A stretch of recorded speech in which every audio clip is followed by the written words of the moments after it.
विश्वास, बिलीफ हमारे मानवीय माइंड की खूबी है, जो हमको प्रेरित करती है, रोकती है और कंट्रोल भी करती है।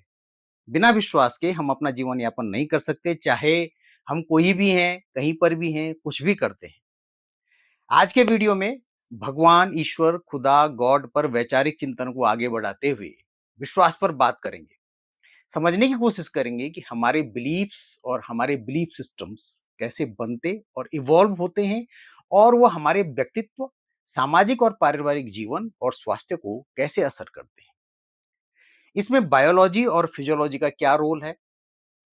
नमस्कार, मैं हूं डॉक्टर महेश भट्ट और आप देख रहे हैं चैनल जहां पर हम बात करते हैं धर्म की, अध्यात्म की, दर्शन की, विज्ञान की और बात करते हैं स्वास्थ्य की, हैप्पीनेस और वेलबींग की।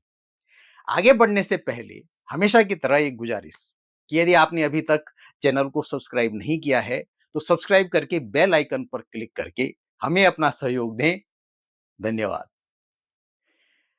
अक्सर कहा जाता है कि आस्तिक या थीस्ट लोग भगवान या किसी सुपरनेचुरल पावर में विश्वास करते हैं और नास्तिक या एथीस्ट लोग भगवान या किसी प्रकार की ऐसी शक्ति में विश्वास नहीं करते।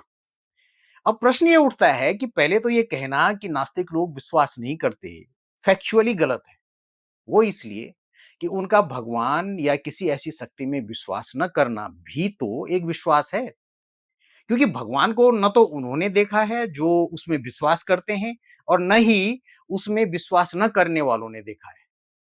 तो फिर जहां भगवान में विश्वास करने वाले ये कह सकते हैं कि उनका उनको विश्वास है कि उनका भगवान, ईश्वर, गॉड इस प्रकार से है या ऐसी शक्तियों से लैस है, नास्तिक लोगों का भी तो ये विश्वास ही है कि ऐसी कोई शक्ति नहीं है।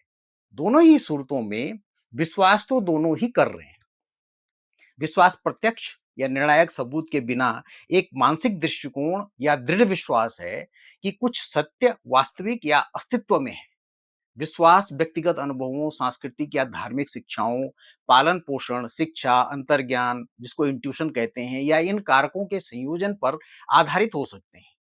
इनमें धार्मिक विश्वास जो ईश्वर के अस्तित्व, पुनर्जन्म या मृत्यु के बाद की धार्मिक अवधारणाओं, कल्चरल बिलीफ्स जो सांस्कृतिक मूल्यों, रीति रिवाज या ऐसी ही सामाजिक मान्यताओं, साइंटिफिक बिलीफ्स जैसे वैज्ञानिक थ्योरीज में विश्वास करना, दार्शनिक फिलोसॉफिक बिलीफ्स जो एब्स्ट्रैक्ट थिंकिंग, अमूर्त सोच पर आधारित वैचारिक विश्वास होते हैं। कि इनके साथ ही साथ व्यक्तिगत विश्वासों की भी एक विस्तृत श्रृंखला हमारे पूरे जीवन काल में बनती बिगड़ती रहती है जैसे पॉलिटिक्स, सोशल ग्रुप्स इत्यादि। इस प्रकार से हम ये कह सकते हैं कि किसी भी प्रकार के विचार में हमारा विश्वास करना या न करना हमारी संज्ञानात्मकता या कॉग्निटिव माइंड की एक खूबी है। किसी भी स्थिति में हम विश्वास कर रहे होते हैं, जैसे भगवान में विश्वास न करना भी तो एक विश्वास ही है, या इसके जगह पर हम विज्ञान में विश्वास कर रहे होते हैं। ज्यादातर विज्ञान की अवधारणाएं भी तो भगवान की ही तरह हैं, जैसे क्वांटम फिजिक्स या एटॉमिक पावर। इनको भी तो डायरेक्टली किसी ने नहीं देखा कि क्या ये सचमुच ऐसा ही होता है जैसा थ्योरीज में कहा जाता है। इसकी जगह पर इनको हम डायरेक्टली या इनडायरेक्टली प्रूव करते हैं, जहां विज्ञान में हमारा विश्वास हमारी वैज्ञानिक साइंटिफिक थॉट प्रोसेस की वजह से है, जो उसमें विश्वास करने से पहले प्रूफ की डिमांड करता है। लेकिन वहीं पर हमारी धार्मिक रिलीजियस थॉट प्रोसेस प्रूफ की डिमांड नहीं करती। इसके बदले जो हमको हमारे धार्मिक, सामाजिक और सांस्कृतिक समझ में सदियों से चली आ रही मान्यताएं हैं, उन पर बिना किसी प्रूफ के हम विश्वास करते हैं। और जैसे ही किसी धार्मिक मान्यता को हम क्वेश्चन करने लगते हैं, वो हमारे वैज्ञानिक साइंटिफिक थॉट प्रोसेस के दायरे में आ जाता है। फिर वो विचार धार्मिकता से बाहर निकलकर वैज्ञानिकता के विचार के रूप में स्टैब्लिश होने लगता है। हिंदू दर्शन में इस श्रेणी में चारवाक दर्शन आता है, जो हिंदू फिलोसॉफी को की 9 दार्शनिक धाराओं में से एक है। ये लोग वो लोग थे जिन्होंने भगवान की अवधारणा पर प्रश्न खड़े किए और उसके साथ ही साथ पुनर्जन्म के साथ ही साथ स्वर्ग नरक जैसी अवधारणाओं पर भी प्रश्न खड़े किए। इस फिलोसॉफी की अध्यता महर्षि चारवाक को बताया जाता है, पर कुछ लोग इससे एक फिलोसॉफिकल समूह के तौर पर भी जानते हैं, जिनके अनुसार धार्मिक मान्यताओं और पाखंडों पर चोट करने वाले कुछ लोगों को उस समय की सामाजिक व्यवस्थाओं और उनके कर्ता धर्ताओं के गुस्से का शिकार होना पड़ा, क्योंकि वो सीधे सीधे उनके द्वारा बनाए गए एक छत्र राज पर चोट कर रहे थे, जो धार्मिक अवधारणाओं पर टिका हुआ था। जैसा कि हम जानते हैं, हिंदू धर्म में कर्मकांड वैदिक काल के बाद से तेजी से उभरा, जिसने ब्राह्मणों के एकाधिकार को, धार्मिक क्रियाकलापों और अन्य सामाजिक गतिविधियों को समाज में स्थापित किया और जात पात को हमारे समाज में जमाने और पनपाने में महत्वपूर्ण भूमिका निभाई। चारवाकों ने जब इस पर चोट की, तो हर प्रकार से उनका उत्पीड़न किया गया, उनके ग्रंथों को जलाया गया और हर प्रकार से कोशिश की गई कि भारतीय दर्शन की इस महत्वपूर्ण वैज्ञानिक भौतिकवादी मेटेरियलिस्टिक फिलोसॉफिकल चिंतन को, जो लोकायत के नाम से भी जाना जाता है, दबाया जाए। यही कारण है कि इनके बारे में अन्य लेखकों के लेखन से ही हमको ज्यादा जानकारी मिलती है। भारत में विज्ञान के विकास में रुकावट के लिए कुछ लोग इसको भी एक महत्वपूर्ण कारण मानते हैं। एक प्रसिद्ध श्लोक जो चारवाक फिलोसॉफी को, उनके विश्वासों को दर्शाता है, वो है, यावत जीवेत सुखम जीवेत ऋणम कृत्वा घृतम पीवेत भस्मीभूतस्य देहस्य पुनरागमनम कुतः। अर्थात जब तक जियो, सुख से जियो, चाहे इसके लिए ऋण लेकर घी क्यों न पीना पड़े, मतलब जैसे भी करो पर मजे करो।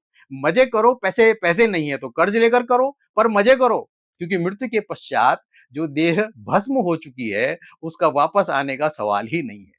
तो हम ये कह सकते हैं कि इन लोगों का विश्वास न तो वेदों में था, न भगवान की अवधारणाओं में, और न ही पुनर्जन्म और पूर्व जन्म में। इसका सीधा मतलब ये है कि ये लोग अपने समय की बहुत सारी मान्यताओं और कर्मकांडों पर सीधे सीधे प्रश्न चिन्ह लगा रहे थे। वे बिना सबूतों के विश्वास करने को तैयार नहीं थे। मतलब साफ था कि ये लोग वो लोग थे जिनकी वैज्ञानिकता, साइंटिफिक थॉट प्रोसेस उनको गाइड कर रही थी। आज के परिप्रेक्ष्य में हम कह सकते हैं कि हम में से ज्यादातर लोग किसी न किसी फॉर्म में चारवाकी हैं, क्योंकि हम में से ज्यादातर कभी न कभी किसी न किसी फॉर्म में अपने धार्मिक विचारों पर और उनकी स्थितियों पर प्रश्न उठाते रहते हैं। पहले भी ऐसे लोग थे, लेकिन उनकी संख्या बहुत कम रही होगी। पर आज के संदर्भों में ज्यादातर लोग विश्व के सभी धर्मों, मान्यताओं और समाजों में इस प्रकार के प्रश्नों की संख्या और प्रश्नकर्ताओं की संख्या बढ़ी है। और यही कारण है कि हम विज्ञान को आज इस स्थिति में देख पा रहे हैं। जो सलूक भारत में चारवाकों के साथ में हुआ, वही पश्चिम में भी खूब हुआ। जिसके दो प्रसिद्ध उदाहरण, जिनका जिक्र अक्सर गाए बगाए कभी सभी ने सुना होगा, बोर्नो और गलीलियो, जिनको भी अ- अपने वैज्ञानिक विचारों और मान्यताओं पर प्रश्न खड़े करने के लिए प्रताड़ित ही नहीं किया गया, बल्कि ब्रूनो को तो जिंदा जला दिया गया था। तो ये हम कह सकते हैं कि हमारी दुनिया बिलीफ्स पर ही चलती है। जैसे ये भी हमें विश्वास होता है कि ट्रैफिक लाइट के लाल होते ही दूसरी तरफ से आने वाला रुक जाएगा, या हमें विश्वास होता है कि हमारा मोबाइल काम करेगा।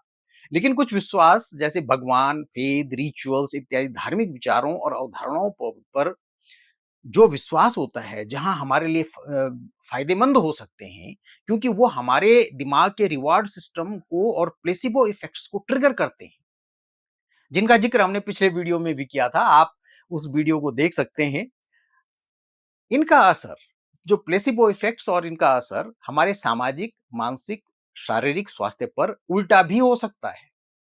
जैसे कि बहुत सी मान्यताएं जो हम धर्म में और दुनिया के हर हिस्से में प्रचलित होते हैं, वैसे अब इस तरह की समस्याएं कम होती जा रही हैं, क्योंकि लोग अब अपने साइंटिफिक थॉट प्रोसेस और साइंटिफिक टेम्परामेंट का ज्यादा उपयोग करने लगे हैं। लेकिन फिर भी लोग अपने विश्वासों, विशेष करके धार्मिक विश्वासों की वजह से खतरों का सामना करते हैं। ऐसी खबरें अक्सर देखने सुनने को मिलती रहती हैं, जो व्यक्तिगत स्वास्थ्य और पब्लिक हेल्थ के लिए परेशानियां क्रिएट करते हैं। आज के वीडियो में इतना ही। जाने से पहले ही गुजारिश, प्लीज, आपने अगर अभी तक चैनल को सब्सक्राइब नहीं किया है, तो सब्सक्राइब करके बेल आइकन पर क्लिक जरूर कर दें और हमें अपना सहयोग दें। इस वीडियो को लाइक करें और शेयर करें, और ज्यादा से ज्यादा लोगों तक इसे पहुंचाने में हमारी मदद करें। अपना और अपने स्वास्थ्य का ख्याल रखें, स्वस्थ रहें, मस्त रहें, और एक सकारात्मकता अपने चारों ओर प्रेषित करते रहें। धन्यवाद। नमस्कार।